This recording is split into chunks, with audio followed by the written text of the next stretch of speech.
Hello everyone, thank you for taking the time to watch this video. This is Marcus Maloney, the Equity King.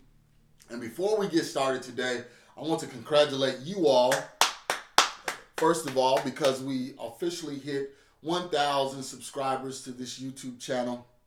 And the reason why I applaud you is because you're taking the time out to get educated on finding a way, to find another revenue stream. And real estate investing is a great opportunity. And it's one of the biggest ways to create wealth, and not only create wealth, but sustain wealth through any market, any uptick or downturn. So I want to congratulate you all again for making us hit that 1,000 subscriber mark. So again, thank you. It lets me know that the content that I'm putting out and my team is putting out is valuable resources for you all. And I hope we can continue to keep quality content coming to you, each week. So what we normally do is we answer questions in this video format that we receive from our free 30-minute consultation that we get from newbies that's starting out in their wholesaling career. If you stay with me, I'll tell you exactly where you can go to get that link for the free 30-minute consultation. During that 30-minute consultation, you can ask me anything about real estate wholesaling. And the questions that we receive from there, but we respond to you immediately over the phone, but the questions that we receive, we use those as videos, to publicize to the general public.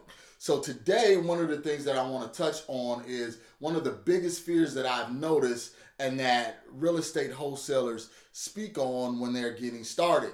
And one of their biggest fears is finally speaking to the seller over the phone.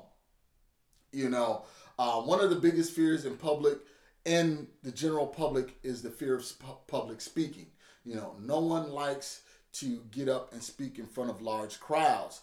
And with real estate wholesaling, the biggest fear is that initial conversation with the seller. That first time that phone rings and you pick up that phone and you have no idea what to say. You just know that you sent them a marketing piece saying, hey, I want to buy your house.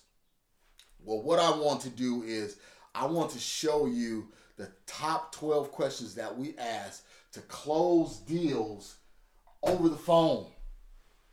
We have done, over $200,000 in deals in the past year and a half. And a lot of these deals we have done by closing the deal over the phone, not going out to the property, not having a conversation with the seller in the house, and everything like that. We started that in the beginning. We've done that, and I'm not discouraging anyone from doing that. It's a great strategy. But when you're virtually wholesaling like we are, we can't hop on a plane and go to Chicago and talk to the seller, in the house. We have to be able to vet the deal, close the deal, monetize the deal over the phone. And I'm going to show you exactly how we do that. First, so what we're getting into today is the top 12 questions to close a deal over the phone. Again, we've done over $200,000 in deals, and using this strategy. So pick up some nuggets, use them, and carry on with it, all right? So the first thing you want to do, and before we get into the questions, there's a mindset before you even get on the phone, and you have to always be ready. You have to always be in go mode. That's what I say. Always be ready. You don't have time to get ready. You need to always be ready. So the first thing you need to do, you need to set the demeanor and set the tone, soon as that phone rings. When that phone rings, bam, you're in control. You're controlling this conversation. You're steering this conversation whichever way you want to go. This was kind of hard for me in the beginning because I would get little old ladies on the phone and they would talk to me, 15, 20, 30 minutes, 45 minutes, and I wouldn't know how to get them off the phone. Now, because I've learned how to steer the conversations, we can have these conversations real quick. I can vet the seller, get these questions answered, and either close the deal over the phone or have someone to go out and take pictures of the property and close the deal in-house. So your demeanor. What I use as a demeanor when I'm getting on the phone and what I tell my team is there's one person That's the ultimate closer. And this person is Mariano Rivera. He played with the New York Yankees. He's a Panamanian. I'm part Panamanian. So my family and my dad takes pride, in baseball and in Mariano Rivera. So in studying Mariano Rivera, he had a distinct mindset when he get ready to go to the mound. And before he gets to the mound, he knows that he only needs to throw a maximum 10 pitches. 10 pitches to close the deal. So normally when Mariano Rivera comes to the mound, the Yankees are up. It's the bottom of the ninth or bottom of the eighth inning. He only gets 2 innings. And he goes out there and he closes the deal. Out of the hundreds of games that he's won, he's only lost a handful of them, by not closing the deal. So I focus on Mariano Rivera and closing that deal. So I'm saying that to tell you, you have to visualize closing this deal over the phone or in the house. Visualize closing the deal. All right? Next, just remember, it's just a conversation. You're just having a conversation with somebody over the phone. It's very simple. Relax, breathe, have a conversation. All right? Number 2, your intro. You're driving this conversation, so your intro helps drive that conversation. So my intro is, hello, I'm Marcus Maloney. I'm returning a phone call because you have responded to one of our marketing pieces. We are buying property in your area. I know Mr. and Mrs. So-and-so that you may have some interest in selling. Is that correct? Are you interested in selling, or are you just inquiring, about your property's value? So that one thing, I'm steering the conversation. Are you interested in selling, or are you just interested in getting a value for your property? Either one, if they say, yes, I'm interested in selling, or, yes, I want a value for my property, either way, it's good. They're calling, So give that intro. Then next, ask open-ended question. Every question is an open-ended question. Just like I did in that intro, hello, Mr. and Mrs. So-and-so, are you interested in selling? Then shut the hell up, man. You don't have to talk. You don't have to hear yourself talk. Shut up. Even if it's an awkward...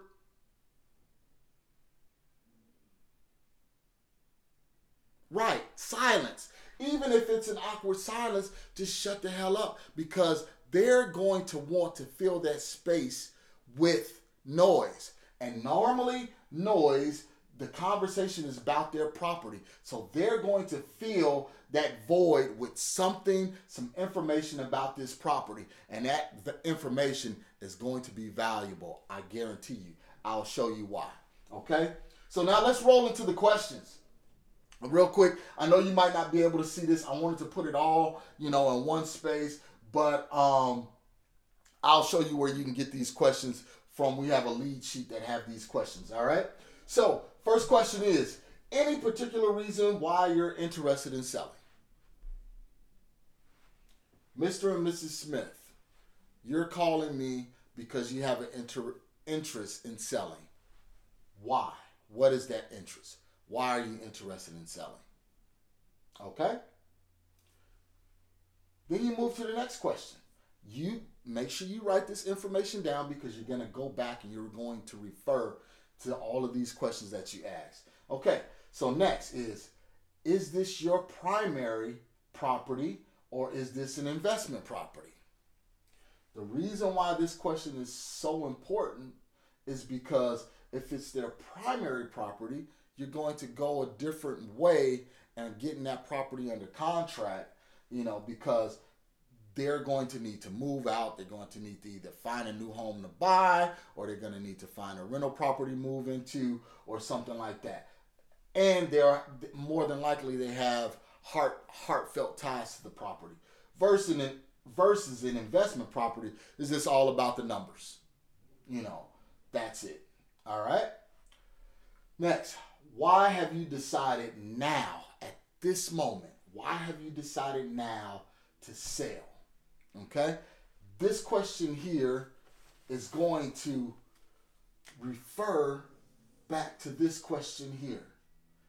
Why now ties into this any particular reason. All right? And what I mean by that is, say the reason they want to sell is because they're moving. They're moving to Wyoming. Why now? Because we purchased a home in Wyoming and we can't carry 2 mortgage notes.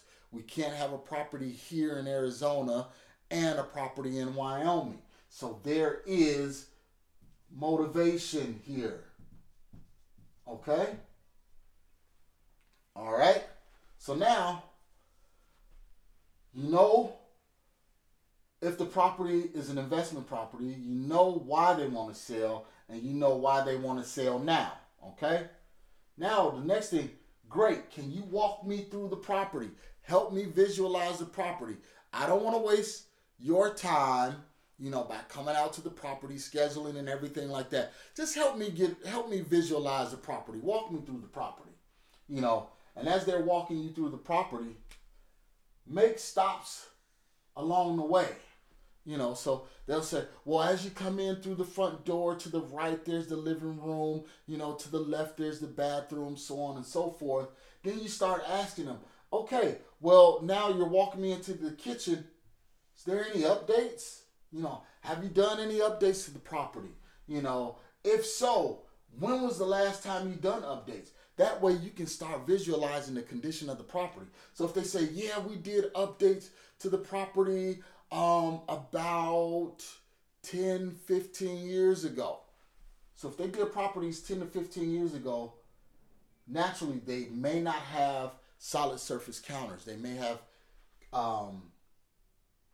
Formica counters. So you know you need to update the counters. You know the appliances may need to be updated. The flooring may need to be updated. You know, things like that. So as you're walking, they're walking you through the property, you know, ask them, you know, any updates. What kind of flooring is there in the house? You know, is it tile? Is it carpet? Is it hardwood? You know, help me visualize the property. All right? So, and again, there are many more questions that will come from these 12 questions, but these 12 questions are the baseline questions that you have to ask. Okay? And then you want to ask, you know, how many bedrooms and bathrooms are in the house? Because they're walking you through the property. How many bedrooms and bathrooms?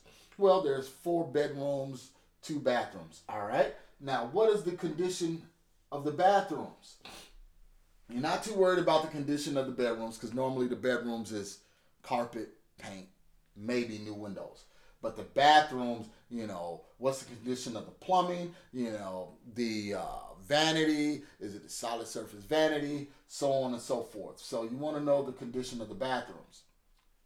Then next, you know, how old or new are the systems in the house? You know, the AC unit, the furnace, the big ticket items, the high dollar items. You know, if they say, well, I really don't know, then you say, well, you know what, just take a shot in the dark. You know, have you done anything since you own the property? No, I don't think so. You know, well, how long have you owned the property? And then you kind of roll into that. And then you want to ask about the roof, you know, what's the condition of the roof? And then if there's a pool, I normally ask, you know, when was the last time the pool was resurfaced? You know, when was the last time any filters or any systems been changed? Is it a plaster pool? Is it a PebbleTech pool? You know, so I would get into that because these are big ticket items. So you definitely want to know that. And then you want to roll into some of your money questions. And this is kind of the area where people become squeamish and uneasy. But if you ask these questions the same way that I tell you to ask them, you won't have any problems. You know, a lot of people don't want to tell you how much they own a mortgage. All right. You're not going to walk up to somebody and say, oh, you know what, this is a nice house, and how much do you owe left, you know, on your mortgage? You know, they're going to feel that's a little bit intrusive. You know, so there's a different way to ask that question and still get the answer. So normally what we say is, are you current on your payments? You know, because and we say, hey, we asked this question because, just a few years ago, we went through the housing bust and there was quite a few short sales, and the complete nation have not recovered all the way from the real estate bust. And so we just want to know, are you current on your payments? Because if you're not, then we will roll into a short sale offer, which is completely different. So Mr. and Mrs. Seller, I'm not trying to be intrusive. I'm just trying to see what is the best angle and the best way that we can help you. So are you current on your payments?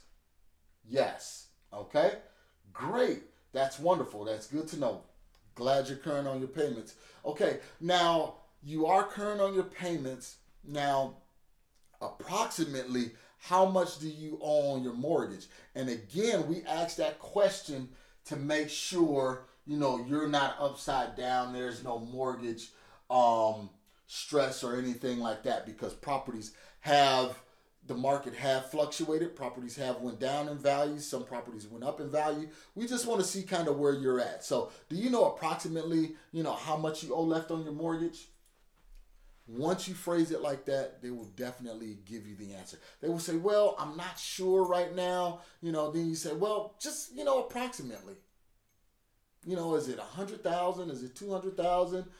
So on and so forth. All right. So don't be squeamish about asking this question, because it's definitely an easy way to ask that. Okay. And then what you want to do, then you ask them, okay, well, now that I've asked you all of these questions and you've answered these questions, rate your house on a scale of 1 to 6, with 6 being the highest. Now, take in mind, we did go over, what repairs need to be done and the condition of the roof, pool, bedrooms, bathrooms, and everything like that. So with the house being absolutely remodeled and everything like that, and your house not being remodeled, can you just rate your house on a scale of 1 to 6?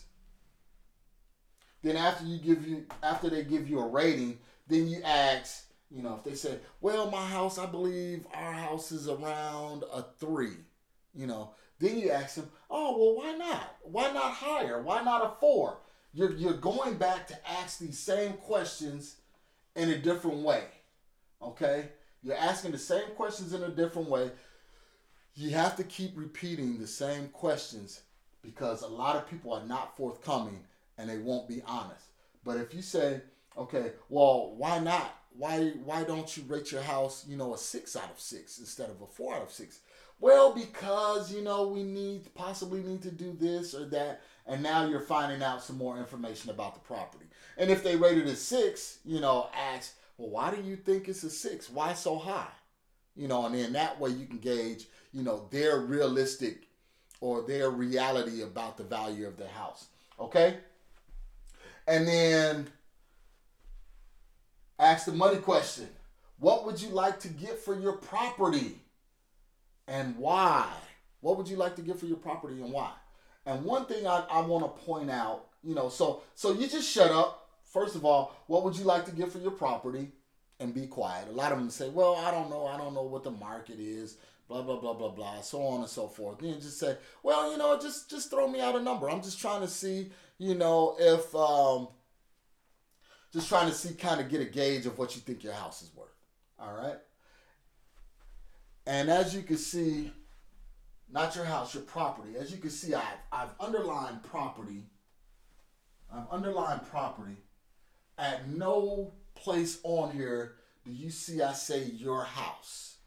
The reason why I say property is because I'm trying to disconnect them from the ownership of the property. It's psychological. If you say, your house, your home, your,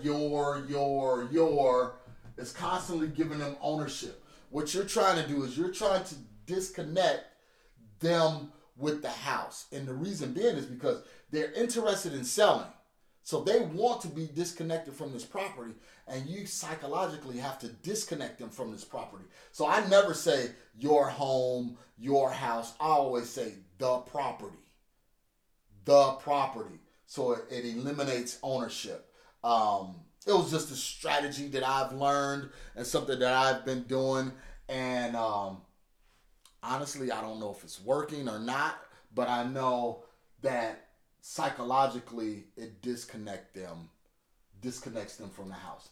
All right. And then lastly, just to find out why and to find out, about the property some more, then you ask them, hey, most people, 99% of the people, when they want to sell a property, what do? Hey, I'm going to call a realtor. I'm going to call a broker. So then you ask them, well, if you want to sell, why haven't you listed the property?